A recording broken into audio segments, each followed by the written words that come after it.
ಕಾರ್ಗತ್ತಲ ರಾತ್ರಿನಲ್ಲಿ ಸುರಿಯೋ ಬಿರುಮಳೆ ಬಿರುಗಾಳಿ ನಡುವೆ ಅತ್ಯಂತ ಥಂಡಿ ಹಿಂದೆ ಶ್ರೀಕೃಷ್ಣ ಪರಮಾತ್ಮ ಹುಟ್ಟುಬಿಟ್ಟ ತಾಯಿ.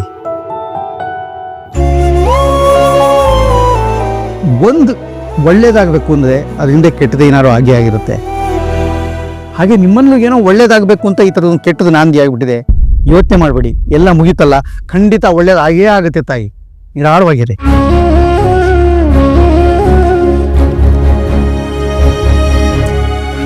ನಿಜನೇ ಅಲ್ವಾ ಅತ್ತೆ? ಆ ಅಪಶಕನದ ಹಿಂದೆ ಸಂದೀಪ್ ಎಂತವ್ರು ಅಂತ ಗೊತ್ತಾಯ್ತಲ್ಲ. ಅಲ್ಲ, ಈಗ ಮತ್ತೆ ಅಪಶಕನ ಆಗೋಯ್ತು. ಸೌಮ್ಯಂಗೆ ಮತ್ತೆ ಬೇರೆ ಹುಡುಗರು ನೋಡ್ತೀರಾ?